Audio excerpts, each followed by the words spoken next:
You're listening to a show on the Planet Film podcast feed. Hi, I am Sean Monk. And I'm TJ Cornwell. This is the Planet Film podcast.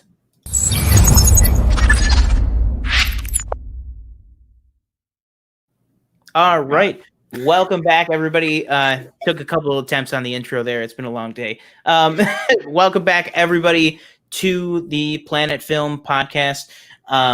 So we got a good show for you guys today. We have some really interesting stories to talk about in the news section here. Some streaming services making some big decisions. Making some big decisions. We're talking about a bunch of them. We got, what is that? Three by my count. 3 different streaming services we're talking about today. So it's the war of the streaming wars today. Before we get into that, how have you been? What have you been doing this week? Anything new and exciting in the world of TJ Land? No, we haven't done anything exciting, unfortunately. I've been trying to finish. I know I talked about Last of Us probably 3-4 weeks ago. I played it I think once or twice in the past few weeks. I try to find the time. Most of the time, I just hop on PC with you and Brandon. But so I'd like to try to play Last of Us because I want to play Ghost of Tsushima eventually. Mm-hmm. And then I also bought God of War a little bit ago, so I want to play that too because I know that game was really good. But other than that, I've just been basically packing and trying to find stuff for the apartment. The router came in today, and my new desk came in. We're just waiting. Or no, I'm sorry. My new desk didn't come in. I apologize. The entertainment stand came in today for the TV. Oh, okay. And my desk comes in Thursday, I think I was told. Gotcha. Yeah. And then I had to get new, it was so weird because, I've had this TV mounted up here since I got it. So I probably had it for 2 years or so. Mm-hmm. And I never had put it on the feet that it came with. And I was like, well, I can't hang it in the apartment, nor do I really want to because it's kind of a pain. And I was looking for the feet, and I could not find them for the life of me. I looked under my bed and in my drawers, in this file cabinet we have upstairs in my house. Nothing. So I had to order new ones. And those came the other day. So basically just spending a lot of money. Yeah. That's basically been my few weeks. Sounds about right. Now, is that TV going to be the living room TV? Yeah. Okay. Yeah. Okay. Wow. That's going to be a sick living room setup. Yeah. The living room is pretty big, actually. When we looked at it, it's less wide and more long, if I remember correctly. Mm-hmm. And that's good though, because if you can set up what do I want to say? If my phone is a long living mm-hmm. If my phone is a long living room, you can put the TV up here and then have a little wraparound couch. You know what I mean? Make a whole bunch of space. My parents are giving me their couch. They have what do you call it? An L couch, an L-shaped couch. Yeah, sectional. Mm-hmm. Yeah. Oh wow, cool. Yeah. I'm getting a lot of shit from my house. Yeah, you can make a lot of space with that the longer living rooms as opposed to the shorter ones. I still need to get we're probably gonna get a coffee table. I just don't know what we're gonna get yet. I might get one from I think my aunt has one from my grandfather's old house, but I'm not sure if I'm going to take that yet. Yeah. It would be interesting to see. Speaking of that, I can actually visit you at your new apartment because for me this week, finally, I got my COVID test back and it came back negative. So for those who don't know, I took 2 COVID tests. I did one walk-in at a immediate care. It's been 3 weeks since that one, and I have heard nothing back. So I highly recommend the mail-in test because I did that one a week after. Mm-hmm. And I got those results much, much quicker. So who does the mail-in? Where do you get that from? The ones that we got, me and my mother both did it. It's the Pixel COVID-19 test by LabCorp.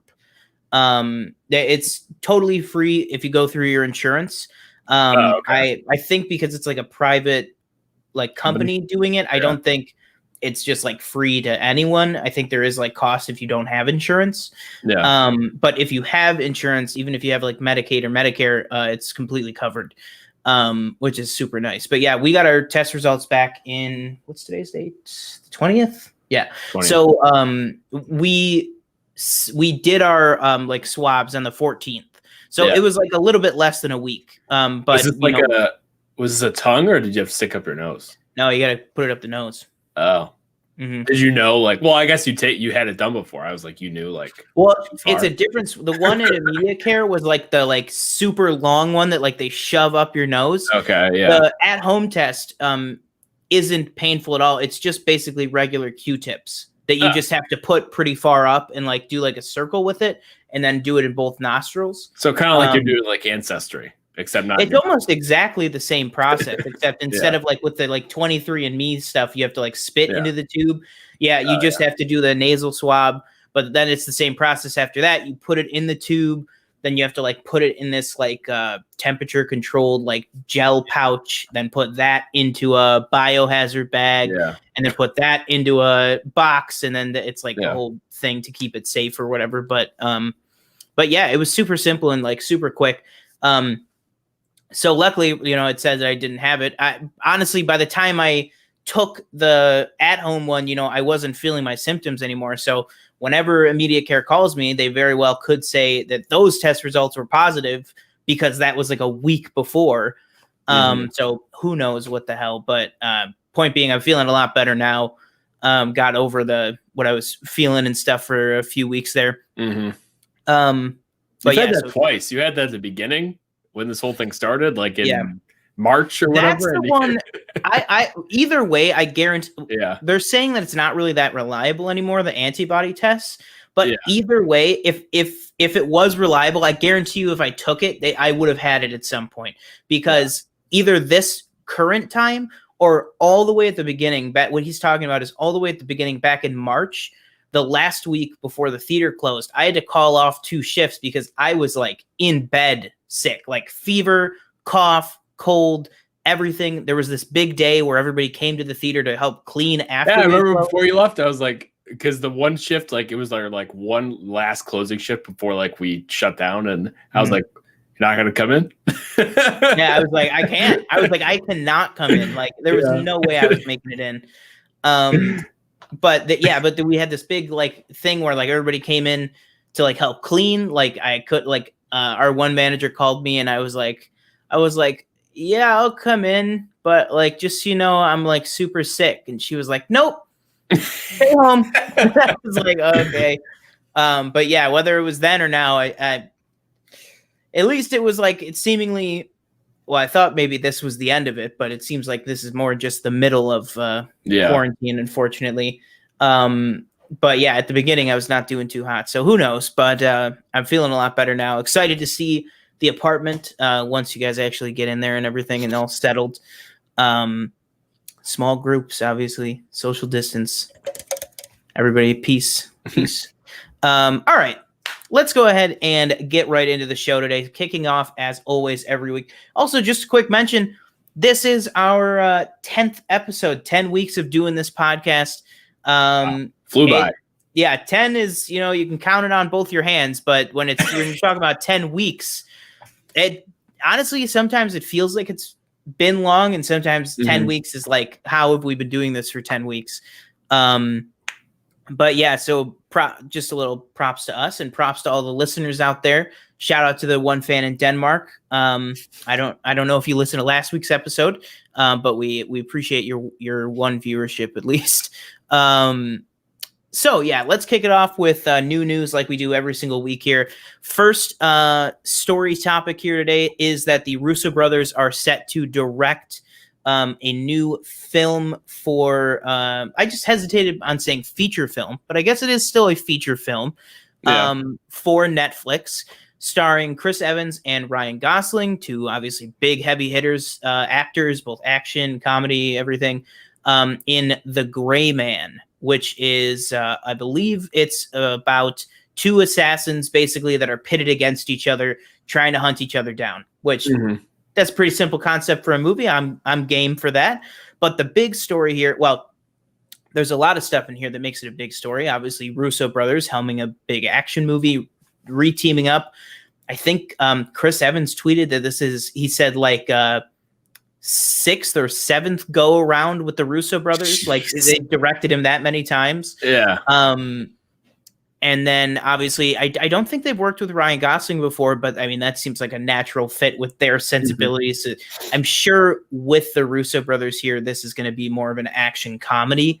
But then again, they also did that Extraction movie, which seemed pretty serious. That's pretty, yeah. Did you see it? Yeah, I watched it. Oh, I still haven't seen it. I gotta watch that. That was pretty I heard good stuff about it. But the big part of this story is that Netflix, as some of you maybe know or don't know, Netflix is a company that operates in a lot of debt. They really take on a lot of debt every single year to make the content they make. Now, obviously, they're constantly paying back that debt, but their mountain of debt really has just been getting bigger and bigger these last couple of years as they've been kind of getting hungry for bigger and bigger projects. Yeah. And this film is going to be their biggest by far. This film is going to have a $200 million budget. Now, you might be thinking like, hey, didn't I hear that The Irishman had a $200 million budget? Irishman, on the whole, was a little bit less than $200 million. Also, not all of the financing for that film came from Netflix directly. This is going to be a Netflix original produced, completely on Netflix's back. So this is not only more than Irishman, but it's solely resting on the shoulders of Netflix's pocketbook. So I'm going to throw it over to you. What do you think first about, the actors and directors teaming up here, Russo brothers going to Netflix, and then the budget as well? So I think I feel like every time Chris Evans links up with the Russo brothers, it's a pretty like a good movie, because they directed like they directed the Avengers, not all of them, and then they directed like all the Captain Americas, right? They directed the last 2 of each. So Captain America 2 and 3, and then Avengers 3 and 4. I think we could say are the best of both. Yeah, Winter Soldier and Civil War. Yeah. I think it would be cool to see him and Ryan Gosling like play off each other. I don't know much about. I was just reading like what the plot is a little bit. It's based off a 2009 book. It said, it says it's the film is based on the 2009 novel by Mark Greaney that centers on Court Gentry, a former CIA operative known as the Gray Man. The film adaptation follows Gentry, who is being played by Ryan Gosling, who is hunted across the globe by former CIA colleague Lloyd Hansen, played by Chris Evans. So I think that sounds like a really cool plot. As far as the budget goes, I just don't know. Like, I just don't understand how this is going to be. And I like major in business too, so I apologize if I sound like dumb or whatever. I just don't understand sometimes how Netflix makes, like, how they make money. Because I get like they're getting, obviously they bring in revenue from their subscriptions and everything each month, and obviously they have a lot of subscribers. I mean, how many do we know? Do they ever release that number? How many like subscribers they have currently? Let me look it up. But like you said, does it say specifically that they're producing the movies themselves, or are they taking out a loan? No, like they're taking out a loan, yeah, because they don't have I mean, they're not. It's not like they're taking out a loan specifically for this movie, but they're getting like backing basically for it. Well, the same thing with that though is like, you better have the money to pay that back, or else you're just going to have more and more debt. And it's just like, at some point, I feel like, because I could have sworn at one point they were like, well, I think we're going to back off on the whole, like, not back off on originals, but like keep a lower tier budget. Kind of like how Blumhouse is a lower tier budget, and then they make a lot more money on the movies because they didn't spend that much on them. But this is just like the complete opposite. Yeah. Just quickly here. So I just did a little bit of math. I just added together the $14.99, the $11.99, and the $7.99 tier. So if you divide that by 3, the average because everybody has the different Oh, tiers. different and tiers. Stuff. I forgot about that. Yeah, everybody has the different tiers. So if we're just going with the average, I don't know if more people subscribe to the lower or the higher or whatever, but just the average here, $11.66 per month is on average what they're bringing in from each subscriber. And as of the last New York Times article here, it's saying that Netflix worldwide has 182.8 million accounts. So let's just do, and obviously, guys, this is rough math here. Yeah. We're not looking for exacts, but okay. That doesn't seem right. Yeah, that would be because I put it in as 182.8, not 182.8 million. So let me redo that again. Okay. I was like, Netflix definitely doesn't make $2,000 a month. No. But it's just like the movie better be like, well, obviously better be good one. Because I feel like Netflix originals are like hit and miss sometimes. Yeah. And I imagine like because they bought that one theater in LA, right? Oh, what? It's a lot of money. Yeah, just 1 second. That's killing me. You just brought up the theater, and it's Egyptian theater. That's Egyptian theater. So I'm assuming, it was killing me what the theater was that they. Yeah, I'm assuming they would want to like if they were obviously able to, they would want to release it in theaters, and you could also make money that way. But I just never understood like. I would love to. I don't know if they don't release like their financials or anything, do they? No, they don't release like their numbers on how things do. Actually, just recently, this past week, really the only time Netflix releases numbers is when they're kind of doing a bragging thing. Like if you ever notice, everybody makes the joke like, oh, it seems that every time something comes out on Netflix, it's the biggest thing that's ever been on Netflix. Yeah. And this past week, I believe they released the top 9 most streamed movies or most streamed Netflix originals in the first 72 hours or something. So like kind of their comparable opening weekend. And it was movies like Extraction, what was that? What was that one? Oh, what was it called? Triple Frontier.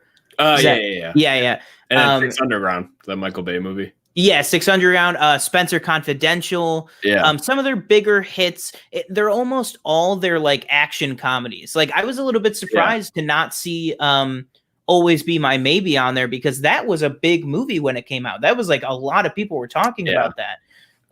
So I was really surprised to not see that on there. But that's really all you get from Netflix is every once in a while they drop some tidbits here and there.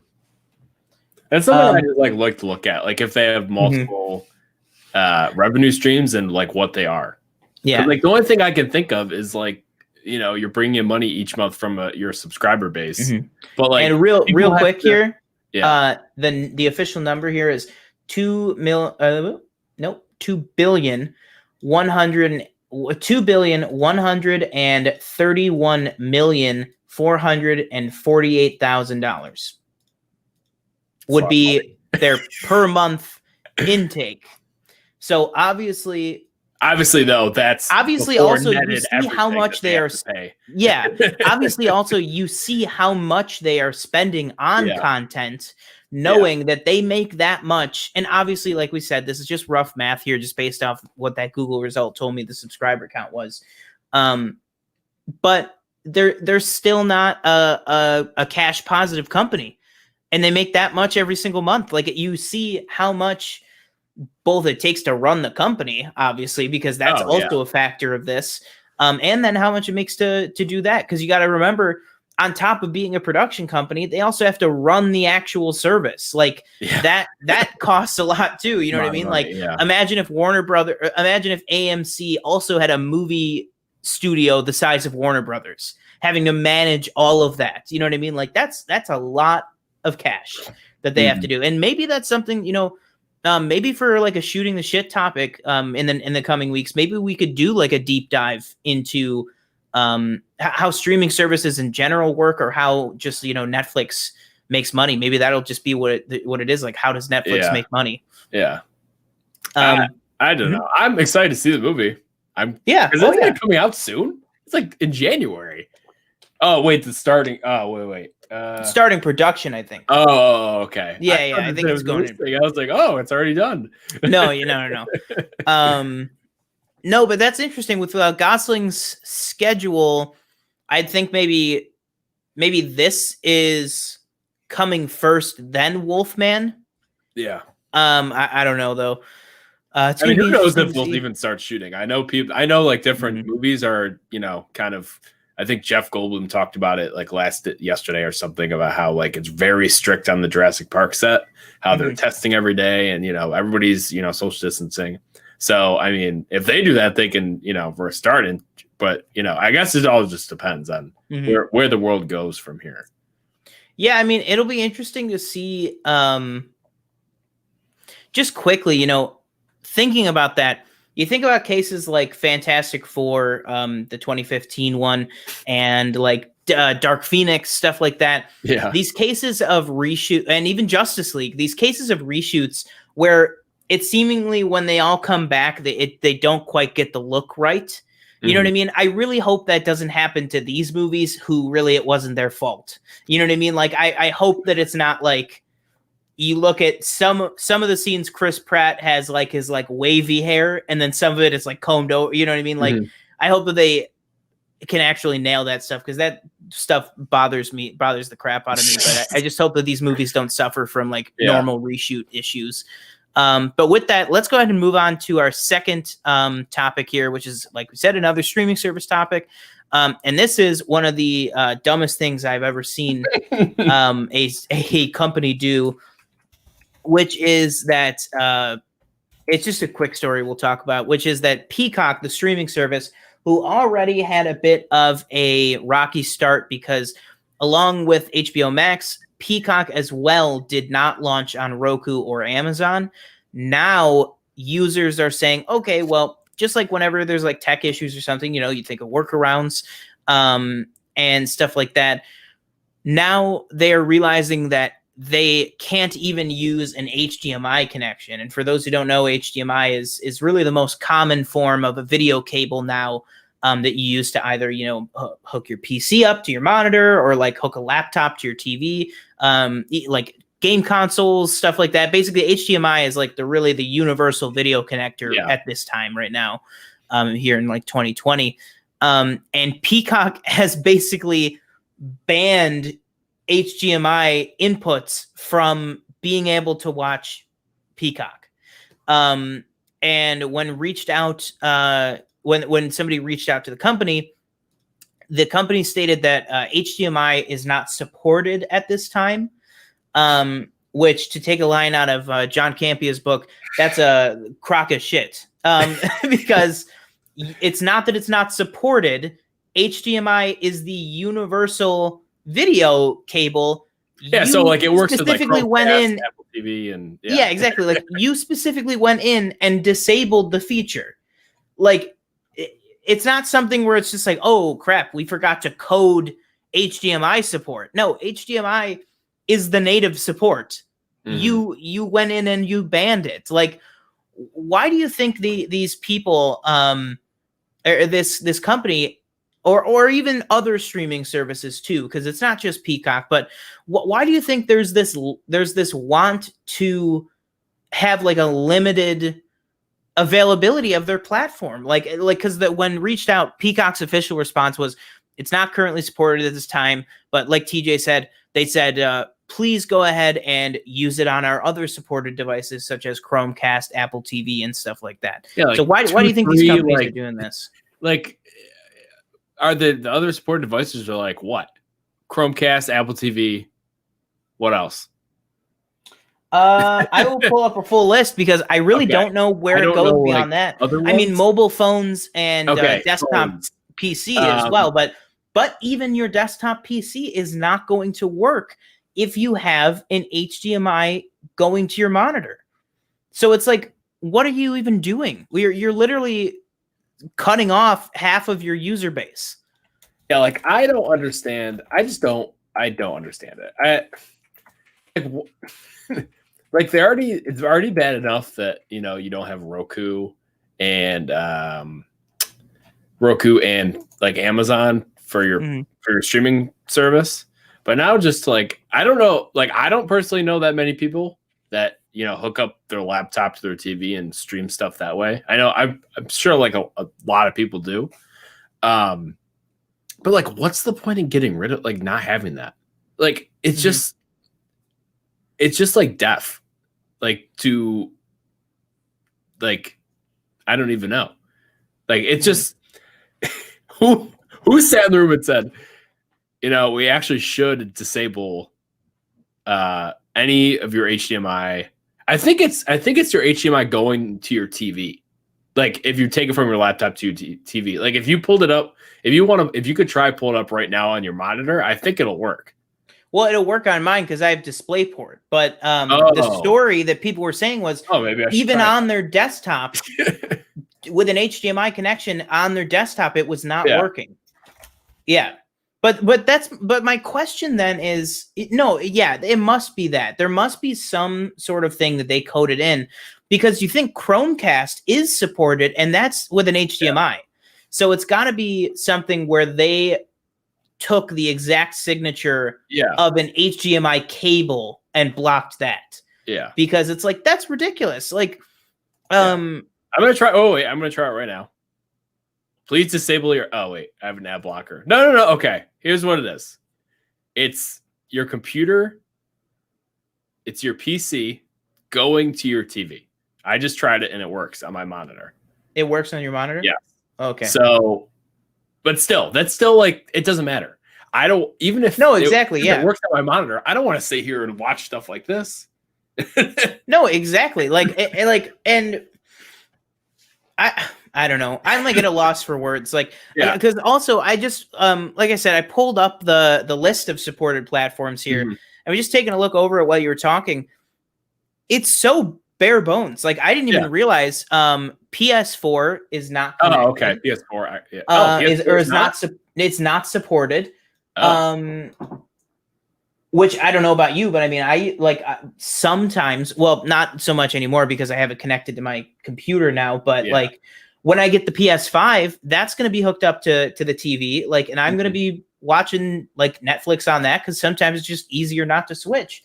It's not even supported. Any PlayStation products, not. Xbox One is. Now, it just says Xbox One. There's like 3 different Xbox Ones. I don't know if that means all of them. Android TV is supported, which I don't think has even had an update in the past 3 years. What is that? Exactly. And it was like Google's answer to Roku, but Roku stomped it out because it's like it's whatever. I wish Android TV caught on because I'm Android through and through. I would let Google take my kidneys and my social security card. They probably are already planning on it once I'm gone, but what's it called? Because let's face it, Chromecast is not a streaming hub. It's just a screen share tool. Yeah. I mean, it's useful for like HBO Max, but exactly. It's not my preferred thing. Yeah, and then you have Apple TV HD, which says here, I'm not familiar with Apple TV, but it says 4th gen or above, no backwards compatibility. So I would assume that means if you have an older model of Apple TV. Yeah, there's different generations of Apple TV, I'm pretty sure. Yeah, so it seems like if you don't have the newest version of Apple TV, you can't even get it. And then in terms of native smart TVs, it's only supported by LG and Vizio. So like you can't even I can't even get Peacock on I have a Samsung. I can't even get it on there. And then they list like cable set-top boxes that's like what year is like that what this strikes me as, and this is directly out of John Campia's mouth, what this strikes me as is, you remember back to early 2000s and stuff, and even early 2010s, this is like cable company desperation trying to be relevant. You know what I mean? It's like, why are you even listing cable provider set-top box compatibility? Wait, what provider is it? What providers are there? Xfinity. Oh, that's it. That's it. Oh, okay. Xfinity. I'm going to check Verizon. I have Fios for cable, but I guess. No, yeah, I would. It's like, but it's like, what do you like? I don't know. This turned out to be a bigger. You just like want to walk up to the top of NBC's like and be like, "What are you doing?" Well, because also it's like the thing that pisses me off about this is that the street. Oh, sorry, my dinner just arrived to the door. When I booted this up on my phone on launch day, I really enjoyed it. I like the service. Do I think that there's not a lot of content on there that I would watch, like that I would dig deep into the library and stuff? Also behind some paywalls as well, which is and it's like it's like that's like really frustrating because it's like I really like those channel features that it has. I've just had to describe it to my mother because it's like I have no way of showing her what the hell I'm talking about because it's not supported on the TVs. And it's like, what are we going to do? Huddle around my phone? You know what I mean? And like watch, you know what I mean? And now I can't even like cast my screen to the TV because it's not supported. Yeah. Unless I install a Chromecast, unless I buy a Chromecast and plug it into my already smart TV, then it's supported. It's like, you're just limiting your customer base, and it's so dumb. Let's move on from Peacock here because it's just like so blatantly stupid. I really don't understand it. I really just don't understand it. So let's go ahead and move on. Now, our last streaming service news of the day here is we got two stories from Disney Plus. One, not really a story, but kind of expected for months. Falcon and Winter Soldier had an August release date. Clearly, the production, unfortunately, has not been able to go back yet. So, every month Disney releases their full slate of what's coming out the following month. They released their slate for August, and to no one's surprise, really, Falcon and Winter Soldier wasn't on it. I believe Bob Iger said a new date is coming for it, but they don't have one to announce yet. Anthony Mackie said that there's like 9 filming days left. It's like this poor show. It can't come out because there's literally 9 more days that they have to film. And it's like, that sucks. But yeah, what do you think about that? When do you think it's going to eventually hit? Do you think it's going to be this year, or do you think maybe they're going to have to push it? Probably push it till I wouldn't say they'll probably announce next year. Was this the one that's the first one that's supposed to come out, or is this? Well, that's the thing. So WandaVision, because WandaVision is like the much more what do I want to say, special effects heavy show. Yeah, that one started filming first. So WandaVision is done. I don't know where they're along in the post process, but WandaVision is completely ready. Like, they're still set. There was that kind of confusion this past week. I believe Deadline reported that WandaVision was still set for its fall 2020 spot. Then I believe it was Vanity Fair said, no, it's going to come out in 2021. But then Vanity Fair corrected itself. And I hope I didn't mix those two up, but those were the two. So it is still set for fall of 2020, but it was supposed to come out after Falcon and Winter Soldier. So now it's like, how much MCU tie-in is there? Like, do you have to watch these two shows in order? Do you have to watch Falcon and Winter Soldier, then watch WandaVision, or it's not going to make sense? Or can you watch WandaVision independently? That's what I'm wondering. Well, I also thought like maybe it had something to do with if it ties in some. I mean, I don't think it would. Maybe like if they had an end credit scene at the end of Black Widow or something like that. It could tie into that. Or wasn't the Eternal supposed to come out this year, or it's still slated for this year? Do we know that? Yeah. Well, you said to make me sad again, dude. Originally, it was set for September of this year. Oh, wow. We would have been so close. Or something. Yeah, we would have been so close, dude. But or if that's tied in some way, or what, like you said, like if you have to watch, this show to understand this show, I mean, this throws.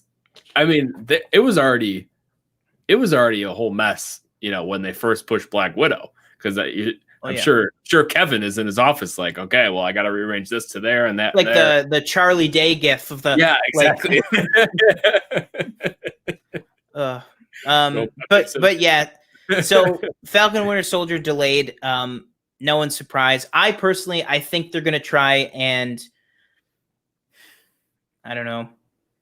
Because I don't know how integral those 9 days are. You know what I mean? I don't know if that's like there's no ending. Like if it's like there's no ending, then you're screwed. But it's like if you can kind of edit around it or something, I don't know. I think for me, if Falcon and Winter Soldier can't get back into production soon, I think they're just gonna maybe edit out anything from WandaVision that was like required reading, you might say, from Falcon and Winter Soldier. To try and get WandaVision out first, to try and not delay all of this so much. Either way, it's going to be interesting to see. Now, follow up Disney Plus news here. We have that Marvel's Hawkeye is going to be the first of the MCU Disney Plus series to be helmed by multiple directors, kind of Mandalorian style, where Mandalorian had multiple directors come in to helm different episodes. All the other MCU shows have been single director helmed. So like one director has come in and directed the entire season of the show.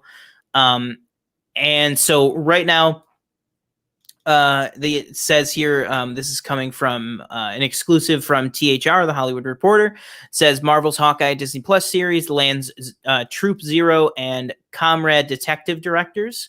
So let me see here. I'll be honest, I'd be lying if I told you I knew what either of those things were. Troop Zero was like an Amazon Prime movie. Okay. And then Comrade Detective was like this really weird, zany, like comedy show that had it was like an English dub or like a German dub. It was like a whole weird thing where it was like a Russian show that was English dubbed or something. It was like very weird. It's a parody comedy designed to resemble a non-existent, gritty 1980s Cold War Romanian police show. Yeah, that promoted communist ideals. Huh. Yeah, and these same people also directed the Sack Lunch Bunch, the John Mulaney thing on Netflix. So this says here Reese Thomas Troop Zero. I remember seeing like ads for this. Sorry. Yeah, that's going to be one of them, and then Bert and Bertie. I don't know. It's hard. I can't really. But I don't know their names. The multiple directors thing, I think that's pretty cool. As long as they can have like which I assume they will, because I feel like Marvel and Disney are really good about that whole cohesive vision type thing. And they, not that they don't like they'll still let the directors create, but it's like, okay, you can do this, but you still need to get to this point, So as long as it's it stays, the course makes sense. I don't see a problem with having, different multiple directors direct different episodes. And this does kind of make sense too, because, some rumblings we've heard about Hawkeye is obviously we know based on the teaser, I guess it was like maybe the intro to the show, or maybe it was like a teaser trailer, all those like animated intros they played at Comic-Con last year, actually 1 year ago today, almost. Actually, I think it is 1 year ago today that big Hall H panel was last year that, blew the roof off the place. We know, obviously, it's going to be about him training Kate Bishop, but we've also had Kevin Feige saying that the show will explore in flashback more of his time as Ronin. So, kind of there you feel different tones. It kind of makes sense that they're going to want to bring in different directors to match those tones. So it really seems like we're going to be kind of getting a pretty cool series here with a lot of different elements going on. And it kind of is cool that they're going to be doing different directors to kind of keep it fresh and keep the tone, kind of relevant to whatever's going on in the show. So that'll do it for the Hawkeye news there. Pretty cool. Like you said, hopefully that show just stays on course. It already was going to be one of the later projects that they were working on, so hopefully it doesn't really get too affected by this. And then here we have that Noah Centineo has joined Dwayne The Rock Johnson in the New Line DC movie Black Adam. So this is going to be the movie set in the DCEU, based, in the same ballpark, or I guess franchise or spinoff, however the hell you want to call it, to Zachary Levi's Shazam. Eventually, those two movies are going to combine and everything. But Noah Centineo, I believe. Centennial, I think it Centennial, is. sorry. He has been cast as Atom Smasher. So that's a big character from the comic books, who has, obviously just like almost every villain has worked with the heroes before, but also is mainly a villain. He appeared in a season 2 episode of CW's The Flash, obviously by a different actor. But it seems he's going to be teaming up with Dwayne Johnson's character here. What are your thoughts on that? Just, another cool casting. He hasn't really done that much, but he is going to be playing He-Man in the upcoming Masters of the Universe film. He was in Charlie's Angels, apparently. Didn't see that. You saw apparently, it. Apparently, yeah. I saw 25 minutes of that movie. But reports are, he's not like the bulkiest kid. Like he was in that rom-com All the Boys Have Loved Before. Is that character like is he like big, or is he his name is Atom Smasher, so he's similar to Adam, and who is kind of like DC's version of Ant-Man. It's, if you've ever seen, it's the character Brandon Routh plays on Legends of Tomorrow, where he gets bigger and smaller, Ray Palmer. So he's kind of like a muscular dude, but then he grows in size. Okay. So you could kind of get away with having him be less muscular, and then obviously you're going to turn him into a CG character, probably. Yeah. Adding some bulk in post. So that would be totally fine and kind of fit that type of character. Because part of his power is that he gets bigger. So would he be like the villain? Is that what you're saying of the movie, or no?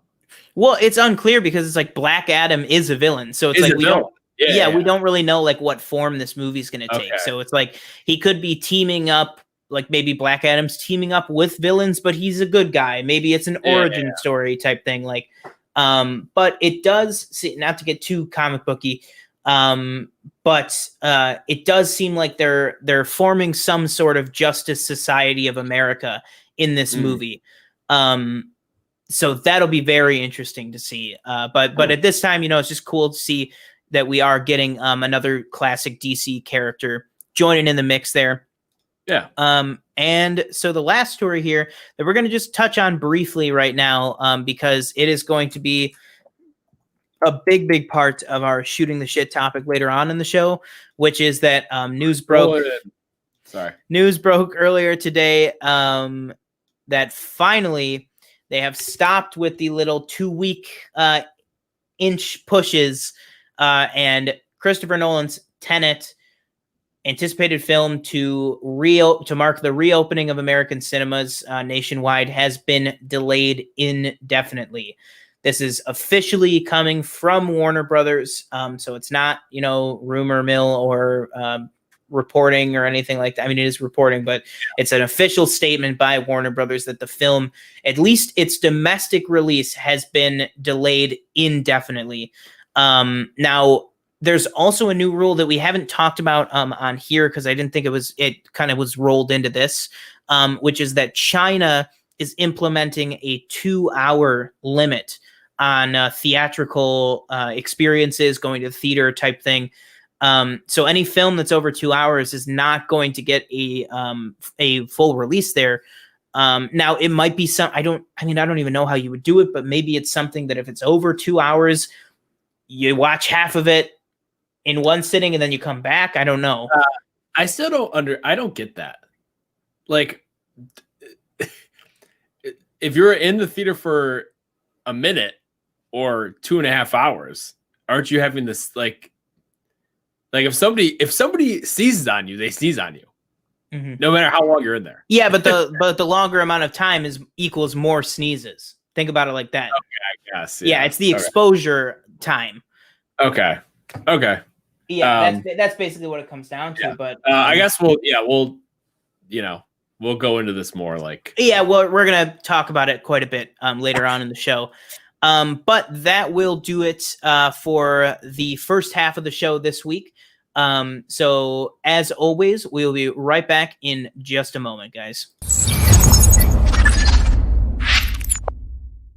All right, and welcome back to the Planet Film Pod. Let's go ahead and get right into it. So as the title of the episode would tell you, we are embarking on the journey that every podcast is going to have to do before whenever Black Widow comes out, which is reviewing the MCU. So we are starting day one here with day one of the MCU with our review of 2008's Iron Man. So why don't you go ahead and take it away with the IMDb, as we do every week. I'll go ahead and get the box office pulled up. All right, so Iron Man came out in 2008, rated PG-13 at 2 hours and 6 minutes. I will say real quick, longer than I remember. Yeah. That was it. Sorry. As for those who don't know, a quick synopsis. After being held captive in an Afghan cave, billionaire engineer Tony Stark creates a unique weaponized suit of armor to fight evil. Wow. All right, directed by Jon Favreau, writers Mark Fergus and Hawk Ostby, and it looks like a few other people. They're probably credited as characters. Yep. Oh, and Art Macrum and Matt Holloway. Okay. Nominated for 2 Oscars. Didn't know that. Nominated for Best Achievement in Sound Editing and Best Achievement in Visual Effects. Okay. And so that stars Robert Downey Jr., Terrence Howard, Jeff Bridges, Gwyneth Paltrow, and Jon Favreau. A few cameos there. Paul Bettany, Clark Gregg. We got Sean Tube, Leslie Bibb. Sorry, I'm just naming off everybody. Farhan Tahir. And those are, I think, like the major ones that, or at least just going down the build list. Yeah, those are the big players. Yeah. Do you want me to? Oh, you got box office, right? Yeah, I got that. But also, sorry, I just want to cut in real quick. With a little bit of breaking news, I guess you would call it. So 2 pieces. The Game of Thrones prequel series has begun active casting. That looks like that broke like right as we were starting to record today. But I didn't see it until now. And then also some speculation here, but Disney has just, right before it was due to be released on on August 21st, they moved the one and only Ivan up to August 14th. Moved it up. Yeah, which now means there is no big movie being released on August 21st on Disney Plus, but currently slated for a theatrical release on August 21st is Mulan. Yeah. So maybe they are making, just put it out. Maybe they're clearing, honestly, maybe they're clearing a path for it. I mean, think about it. Everything else in August, pretty much, because I think we're still waiting on Bill and Ted to officially move, but everything else has moved out of August. So maybe this is something that they're clearing the way for it on Disney Plus to say, hey, guess what? You guys waited for it. We're just going to release it on Disney Plus. Or maybe it's a move for New Mutants. You know what I mean? Maybe it's a spot. Oh, no, never mind. I always do that. New Mutants can't go on Disney Plus. I always forget about that. So I'd say Mulan makes sense for that. But just very interesting there. Sorry, I just wanted to get those 2 beats out there just because they came out just now. All right. So the box office for this film. Now, obviously, the MCU is the single highest performing box office wise franchise of all time. I don't think it's going to be beaten anytime soon. And this kicked everything off with a fairly high budget, which we will get into a little bit of this movie. The kind of the risk that was taken here, which is $140 million budget. Wow. With marketing, you got to assume it's reaching that 250 million, almost 300 million. And so here we had a domestic opening weekend of 98 million, just shy of 100 million for the opening. And worldwide here, it made 585 million, $363,247. Now, broken up, that was about 54% domestic yield and about 46% international. Mhm. So it actually, surprisingly, for a comic book film, it was pretty even, which does not typically happen. Do you think they were happy with that, or do you think they wanted more out of it? I think they were thrilled because let's go ahead and jump right into just before we actually talk about the movie here, we're going to talk a little bit about the process of the movie with this one, just because it's the thing that started the beast. You know what I mean? Mhm. It's kicked off the whole MCU, Yeah. and on some fairly big risks.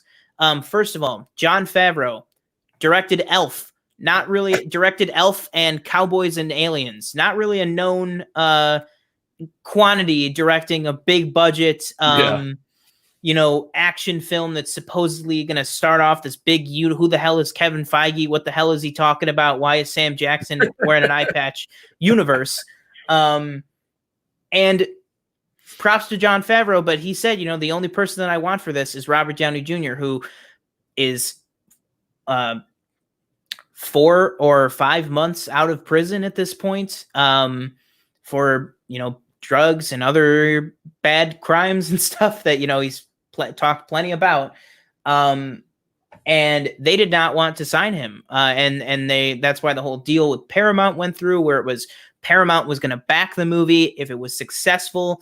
Then that would give Kevin Feige the capital he needed to start Marvel Studios.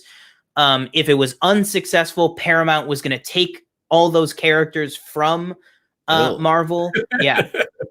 Clearly, big, huge gamble that, Kevin Feige, Robert Downey Jr., and Jon Favreau still talk about to this day, rightfully so, that obviously it massively paid off. That's why, just to your point of, were they hoping for more? I think they were hoping for anything. I think anything was great to them. Mm-hmm. It is kind of shocking, though, to look back at this movie and see less than $600 million. You know what I mean? When you said that, I go, that's like chump change now. No, exactly. Here, I'm talking domestic opening, 98 million. And cut to Endgame. When you said that, I was like, 12 years later. Yeah. Yeah. So with that, that's pretty much the main stuff we want to talk about in regards to the making of the movie and everything. Obviously, what it went on to be. Like we said, we're still working out, how often it's going to be, but we are going to try and get through the reviews for all of the movies. I don't know if we'll be able to do it by the time Black Widow comes out, because we don't even know when Black Widow is going to come out. But it'll definitely be interesting, but we're going to try and get through all those for you guys. So without further ado, let's go ahead and get right into our non-spoiler review section of this. Now, as always, obviously, because this is a movie that's come out, me and TJ have had conversations about Iron Man before, but nothing really concrete. I don't really know his concrete thoughts on this first one, and I don't really think he knows mine on this first one. So as always, we're going to go through the non-spoiler and then reveal our star rating for Letterboxd at the end of the review to each other. So TJ, why don't you go ahead and kick it off with this one and let me know your initial thoughts. This movie I thought was very, very good. I think it's a excellent way. I thought it was I don't know if I saw this in theater. I thought it was an excellent way to start off the MCU, in my personal opinion. You first see Tony Stark as kind of this lovable, asshole, where he's kind of spouting off these different things, where he's riding in the Humvee with the soldiers, and he's taking pictures with them, but he's also making jokes that are kind of they're not they're kind of crude in a way, I guess, but everybody's laughing. So it's he's still everybody still likes him. Obviously, I thought this was a great cast. I wrote down Jeff Bridges, absolute unit. This man, he's bald beard, and he's how tall is he? Is he 6'5" or something? I don't know. He's tall, man. Guy. You look like Big Lebowski. He's tall. I thought I don't know what you thought about, but I thought Robert Downey Jr. and Gwyneth Paltrow had very good chemistry. I don't know what you thought about that. And I thought a lot of good comedic notes. in this movie, in my opinion. I definitely have some like written down just in these notes somewhere. I'm not gonna look through them, but over, like I just really liked this movie. I thought it was a really good way to start off like the MCU, and I even saw some things that were like, I mean, we'll get to it. It's not a spoiler or anything. We'll get to it, but something that he says that tracks all the way to Endgame, which I never even like pictured because I've only seen this movie like once before watching it last night. Mm-hmm. But yeah, you've only seen this once before. I've probably seen it once or twice, but if that once or twice, that was like many years ago. So wow. Yeah. So let me ask you this: have you seen it? Did you see it in theaters? Was one of the time like I don't know. I don't think oh, so. Okay. What makes you write down that line because I want to know what you're talking about. Oh, I have it written down.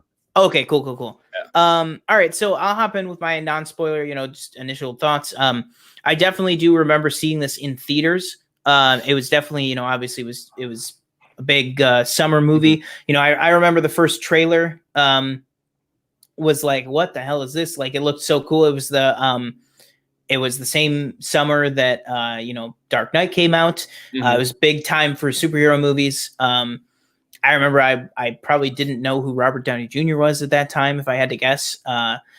But since then, I've seen this movie probably 24 times, if I had to guess. Yeah. Way more than me. But yeah, a little bit. But yeah, honestly, on this rewatch, I kind of hated it. I really thought ever since because this is the first time I've seen it since Endgame. Are you serious? No, I'm serious. Oh, okay. Yeah, this is the first time that I've seen it since Endgame. Okay. No, I'm just kidding. No, this movie is like fantastic. I mean, the thing that I was constantly just thinking to myself while watching this was just like, this is how you do a superhero origin. Yeah. Like, just plain and simple. This is the pinnacle of a superhero origin movie. I think Doctor Strange is a really good origin movie. Ant-Man's really good. Take your pick of Spider-Man.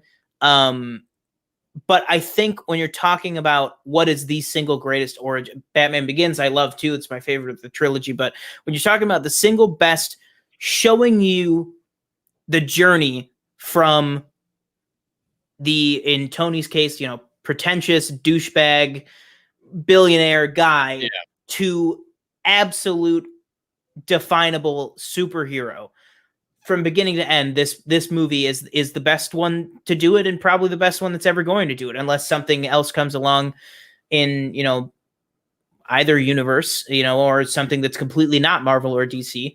But I just think I'm constantly surprised by how good this movie is and how much it holds up.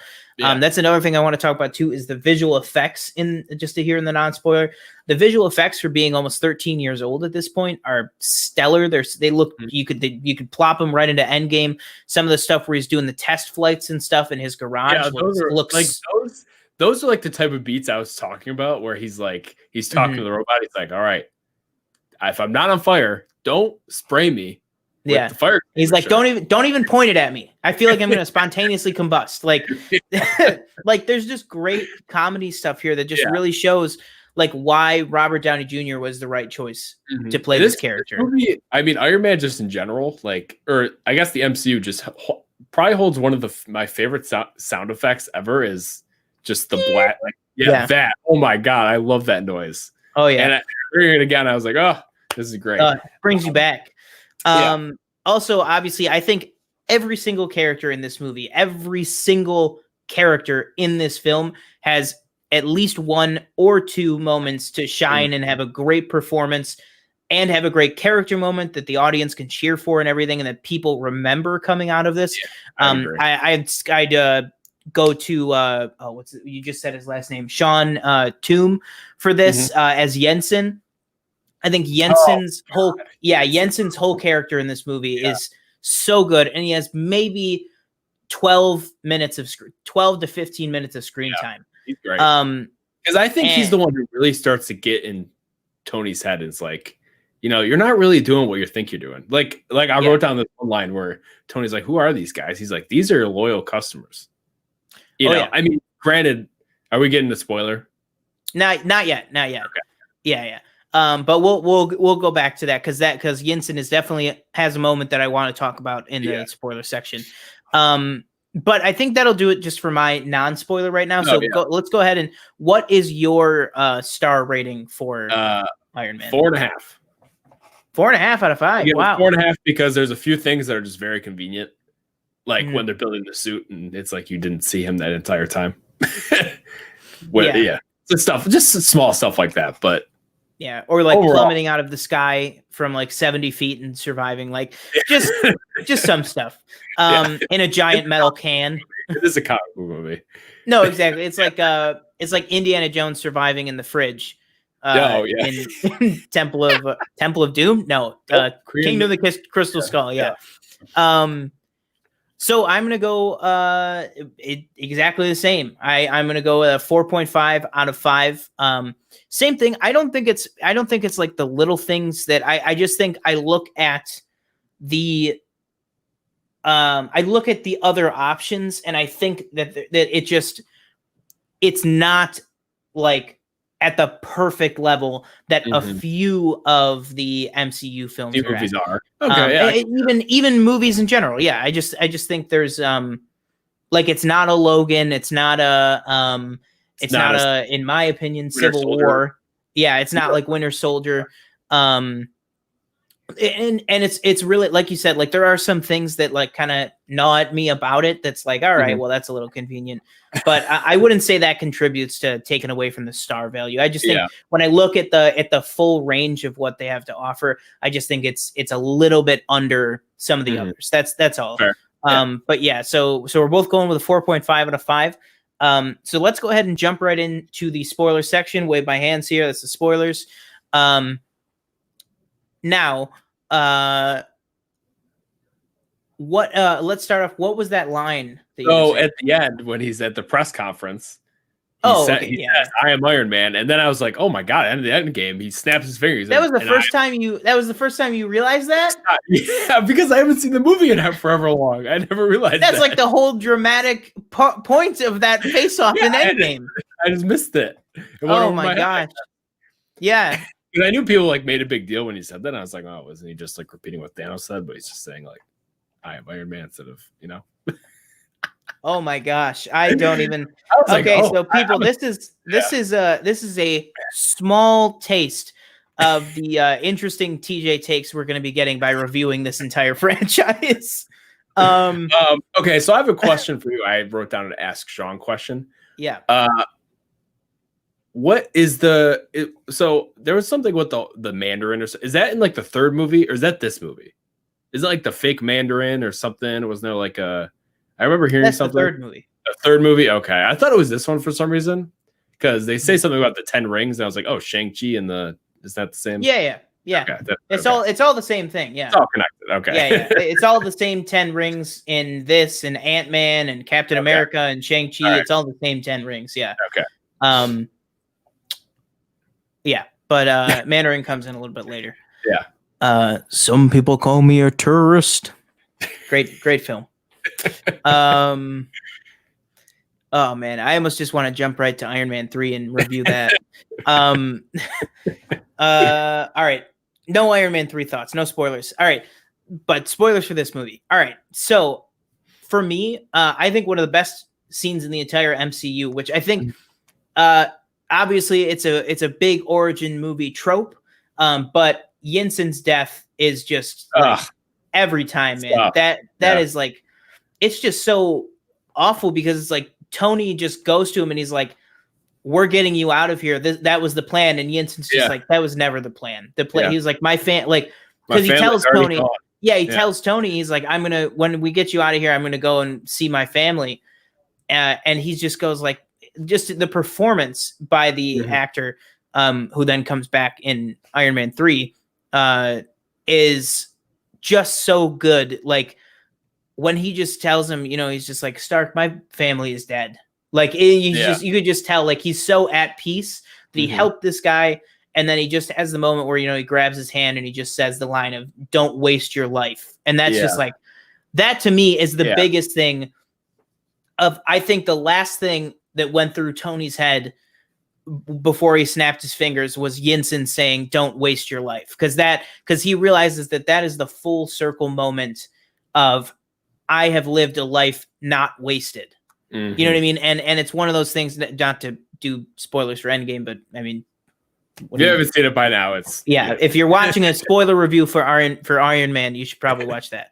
But just that moment, and you realize too, it's like Yinsen was the first step, and like Cap pulling him out of the cabin to come back to the team was the last step. You know what I mean? Like that, and him realizing that he has lived a life not wasted, and he not only has not wasted his life, but he has built all of this to give anyone else who needs an opportunity to save people or be a superhero a chance. You know what I mean? Like, I just think that line is like one of the single best lines of the entire movie and of the entire MCU.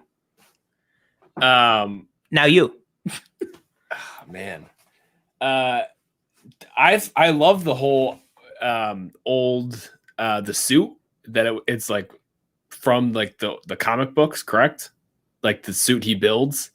It's like, like the Mark 1, like that's his origin, is that he has to build a suit in a cave. Let's see.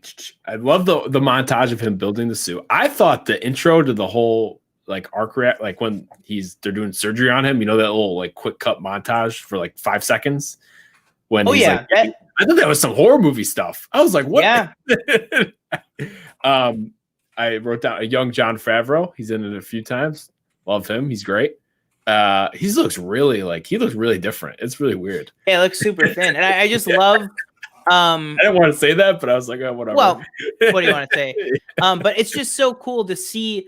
That's the other thing too that I'll talk about just real quick is like the character development of a lot of the secondary characters in this. You see how big of a role they have. I mean, you look at, it's not even the same actor, but you think Howard Stark, you know what I mean? Like he's just like in a couple pictures in this movie, and they recast him with John Slattery, and then the young version with Dominic Cooper. But like, you just look at like how big of an influence Howard Stark is in the MCU, and how many appearances Howard Stark has had in the MCU. You look at Coulson, you know what I mean? Coulson, who obviously is the defining part of the first Avengers movie, and then obviously everything that has happened since then with him on Agents of S.H.I.E.L.D. He's great. And then also Captain America, or Captain Marvel. Yes, Jesus Christ, yes. And Captain, like, obviously Clark coming back to the movies to play Phil again in the Captain Marvel. And then also, like who you were just saying, Jon Favreau. Jon Favreau as Happy Hogan in this. Like, you just see, like, him going from this of, like, playfully, like, racing him to the airport to then in Far From Home, you have that gut-wrenching scene where Jon Favreau does not say a word when Peter is doing the like tech stuff and like looking at his hand and stuff, and he just looks at Happy and he's just like, what? And Happy's just like, nothing.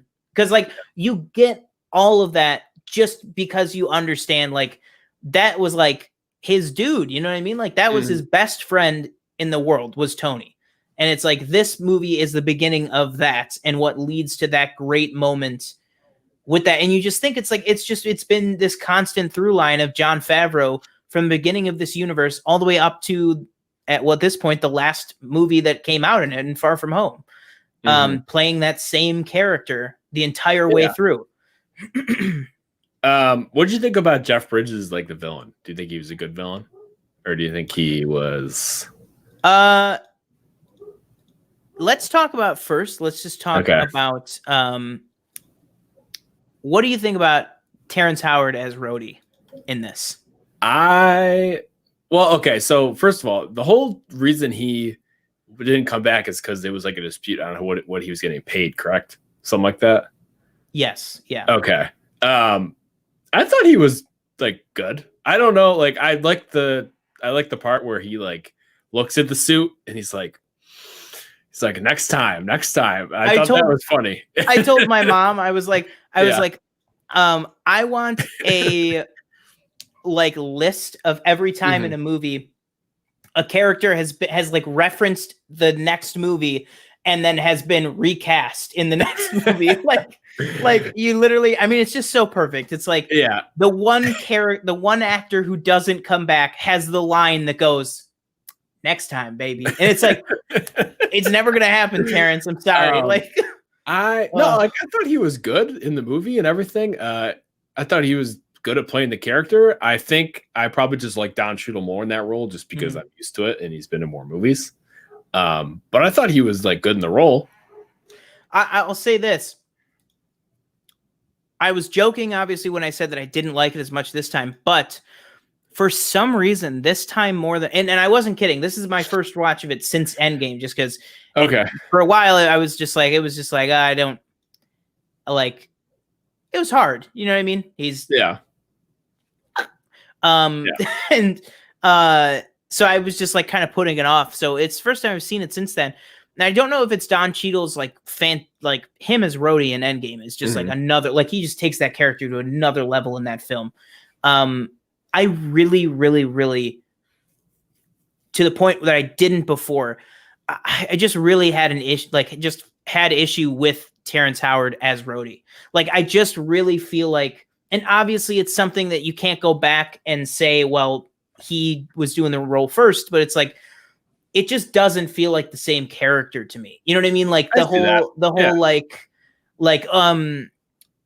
what's it called? The great scene that we could talk about for a bit here of the first time he goes to that like Afghan village and kills all the terrorists. And then there's the great scene with him in the two planes. Oh, I love that scene because he's like, looks I like love that scene man. too. I think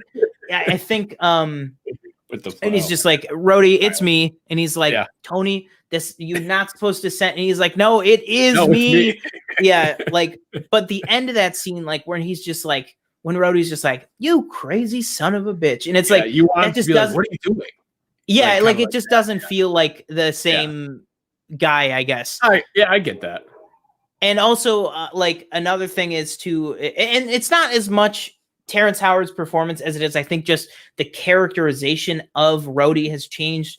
Like Rhodey getting so offended that Tony would stop like the military stuff. Like Don Cheadle's Rhodey would not be like, what are you doing, man? Like, you know what I mean? Like he wouldn't get that like upset about it, I guess. That's really, I think, a thing that pulls it down a little bit for me just more recently. Seeing it is just him. I just don't really care for him in that role. And I don't know. It's just a little thing, but it's just, that's like the only thing watching it back that like, I kind of am just like, oh, whatever. You know what I mean? Like that's like the main negative about the movie, if I had to pick one. Yeah. But we can now talk about Jeff Bridges because as I was talking about that, I did download, was able to actually get a guest in on the podcast. So we are actually going to bring him in right now.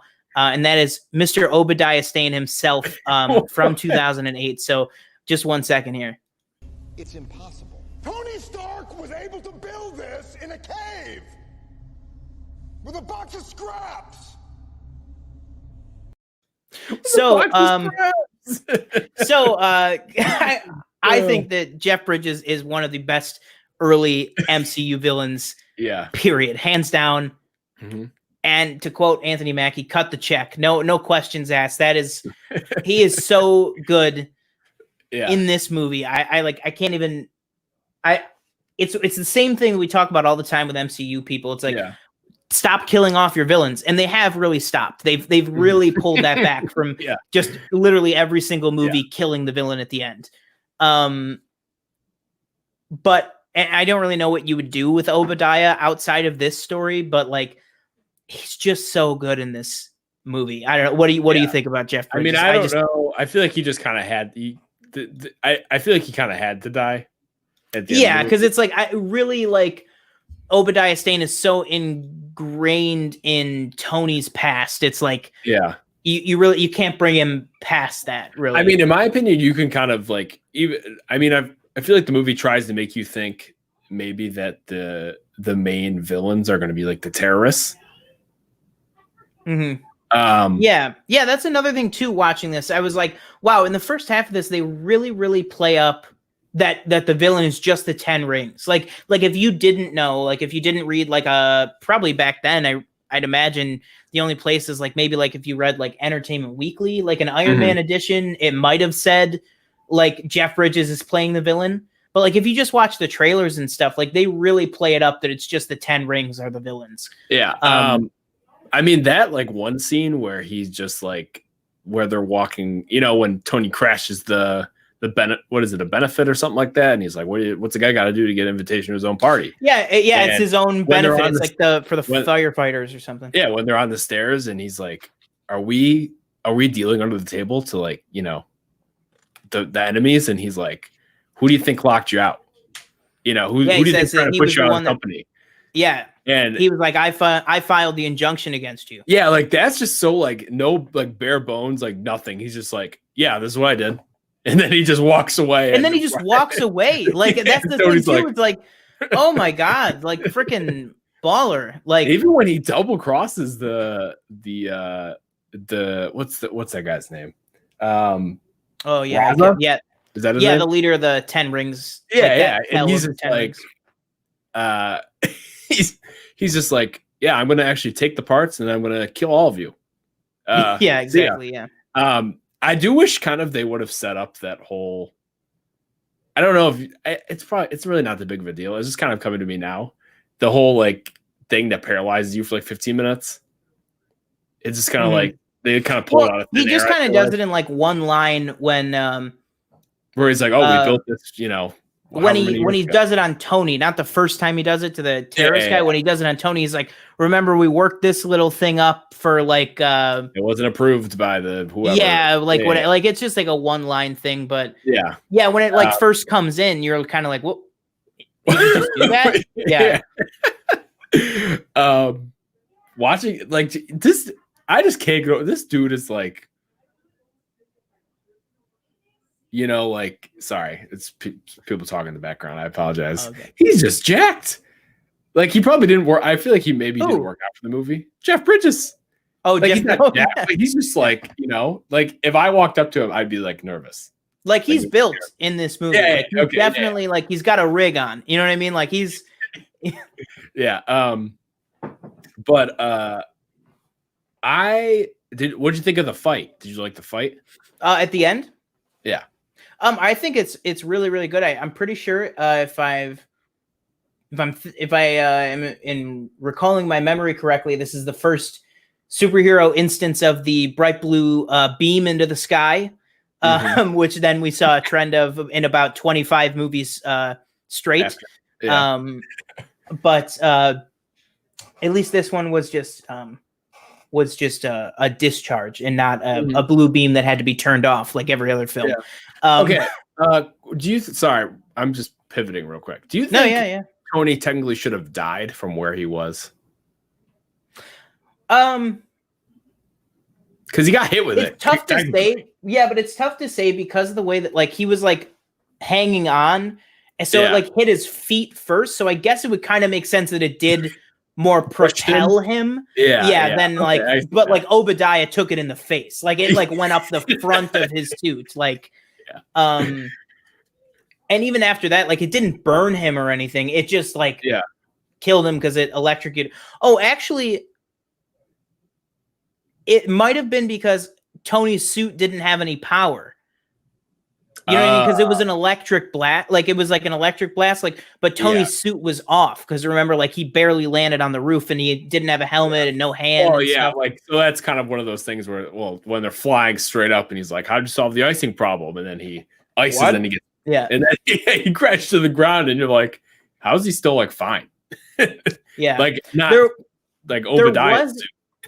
Oh yeah. Like but there was one line in this that I hadn't picked up on that kind of helped. Was one thing in the MCU is I was like, obviously there's a reason for it, and in the comics and everything, and then once he gets to like the nano suit and stuff, it makes a lot more sense. But like in these early suits, I was like, how does he like? And when I was watching this movie, I was like, okay, how does he go from when he says like kill the power, and then he goes through all 3 floors I was like, how does he go from that to being able to like gently land? But then I remembered it's the gold metal that he uses. That's what he's talking to Jarvis. He's like, use the anodized gold plating or something to help with the. He says to help with the weight to mass ratio or something like on impact. So that was one thing that I was just like, how does like, did they ever explain that? But they actually did in this movie. I didn't even remember that. But yeah. I mean, do you have anything else you wanted to bring up that we hadn't talked about in the movie? I just want to give another shout out to Coulson in this. Just such a great character, just with all of his appearances. Did you forget about our meeting? Nope, we're gonna have it right now. Yeah, we're gonna have it right now. Your office, like that whole thing, and then just the I love the like he puts the little he holds his hand out and the guy puts the bomb in it and he puts it on the door and Pepper's like, oh, is that gonna like pick the lock? And he's just like, you should probably step back. And then Phil, and then he goes, and then waits for it to explode. I don't know if he says it, but when they get in there and they're looking for Obadiah and he's like hiding. And when he goes, take them down, boys, and then he just immediately, they all get smacked out of the way. Yeah, that's another thing that I was wondering about was like, I was like paying attention to Phil in that scene, and I was like, did he just like die? But then like they just like wrote him back in because like he definitely gets I thought he took down everybody. Like he definitely like because Obadiah goes like this with like his giant like arms in the suit, and I'm pretty sure Phil is like standing right there, but it's okay. I don't know. And they go, okay, we'll just run him back. He's died. Coulson's literally died like 5 or 6 times at this point. So I don't know. But I almost turned the movie off without the end credit scene. I know. Yeah, let's talk about that. So you can go into it real quick. No, I was just gonna say let's talk about that with the whole end credit. You know, this first one. What do you think about the? Let's do a little mini review of just the end credit scene. What did you think about it? I thought it was the perfect way to get people excited. In what was it, 2008? Yeah. So I mean, obviously, I'm sure that it's some. You know, if you know comic books. You know, you're like, oh my god, like Avengers, and then you hear Shield in the beginning of or middle to end of the movie. Yeah. But I'm also kind of curious, like, what do you think people would think that didn't know anything about this? Like, do you think they would have left the theater already, or do you think that they'd be like? Well, I think definitely the first. Like, what is that? I think definitely the first wave of people. Definitely left the theater. Yeah. I would say, and then I would probably say. It helped a lot with rewatches, with getting people back in the theater, is to say, hey, there's something at the end. Go back, watch your favorite movie again, and stay after the credits. You know what I mean? Now, obviously, I mean, I say now, really, 2010, 2012, even, it's like, it's learned knowledge. You know, now we're just conditioned to just stay. Now you just for know not Marvel movies. We stay for anything. Now, that's something that's really at first it transcended the MCU and went over to like DC and other genre stuff. Now it's just transcended everything. Any movie now is open to have. If you want to set up a sequel, you have an end credit scene. Basically, that's how. Like Bad Boys. I was just gonna say, Bad Boys. Yeah. I mean, some of them aren't like. How you feel about paying down some of that debt? Yeah, exactly. We're gonna put you down with. I can do it. We're gonna put you down with Dom down in Brazil. Dom Toretto. Crossover. Oh my god, Bad Boys. That was supposed to be a thing, wasn't it? Too Fast, Too Bad. Oh, there you go. That's an idea. But no, like I said, I thought it was a very good setup. Even though, like, even if you don't know what's going on, because you can still like Google it. Yeah, you'd be like, what are the Avengers? What is Shield? Who is Iron Man? Who is Captain? You know. How long? Well, I guess you said Hulk came out like 3 months after this, right? Or 2? Yeah, I think it was. That's such a short turnaround time for me. Like, I can't imagine it. Like, obviously, okay, I feel okay. Well, right now we get not currently, but we had gotten 3 movies a year.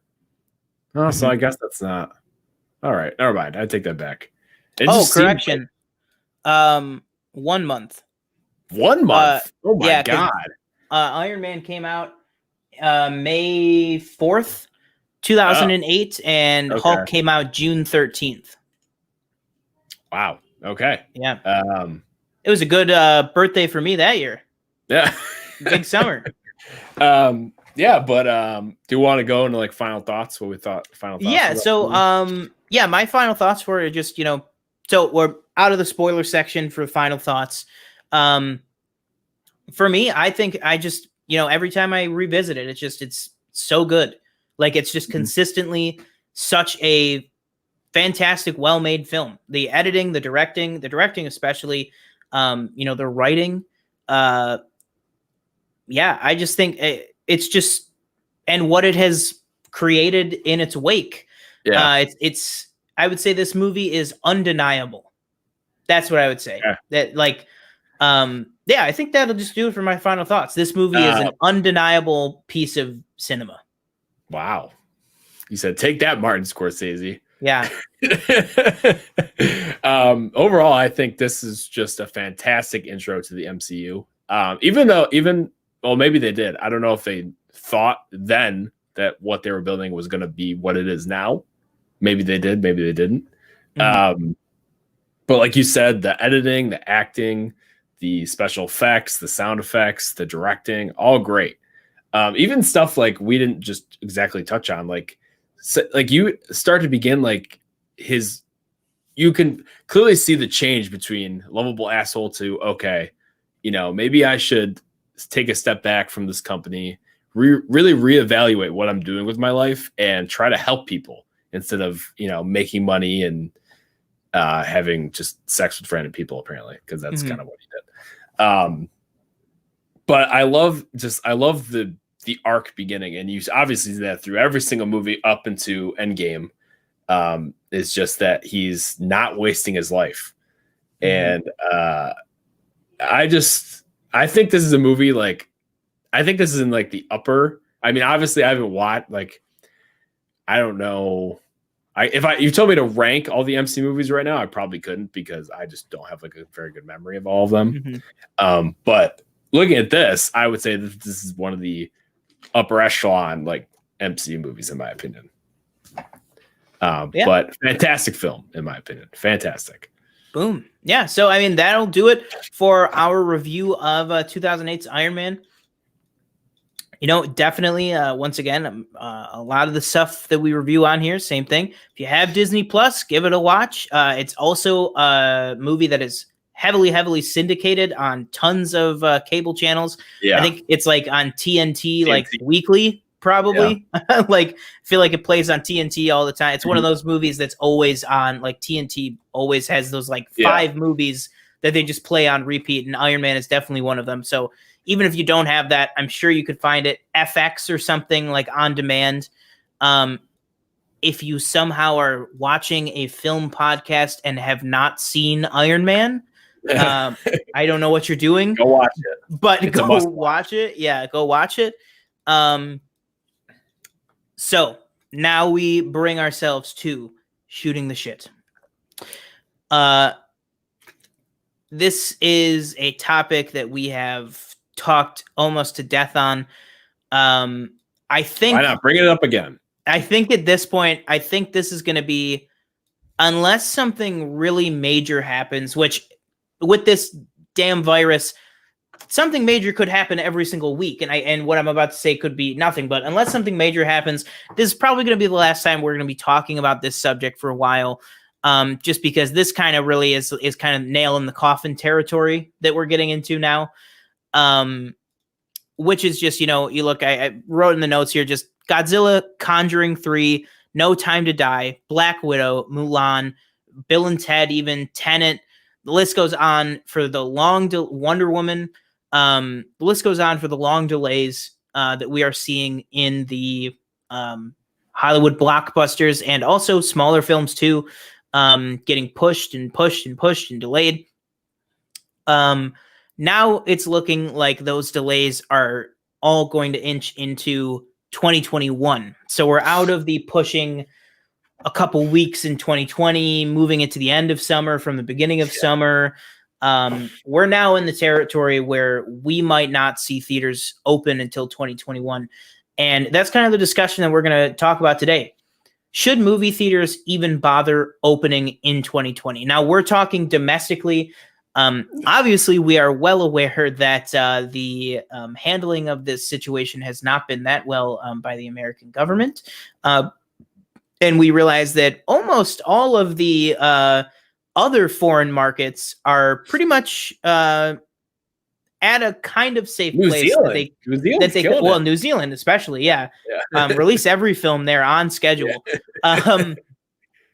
But most of the other markets are completely ready for a theater reopening sometime in 2020. The US, not so much.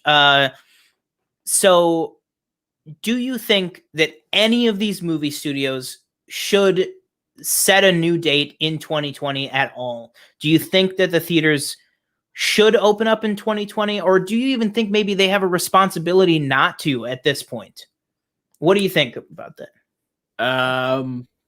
Well, for I think one of the questions, should they set a new date in 2020? No, I don't think so. I don't think there's a point, because where we are right now, I don't see us getting out of this in this year. Mm-hmm. I'm no health expert, but just from, you just see, just from like Twitter and just stuff like that, I don't see everybody coming to a concise agreement that we should all do this one thing to, like, if you were told, if you wear a mask for, I don't know, if you could wear a mask every day, everybody has to wear a mask every day for 1 month, and this whole thing will be gone, wiped out, done. You don't even have to hear about it again. It's not coming back ever. How many people do you think would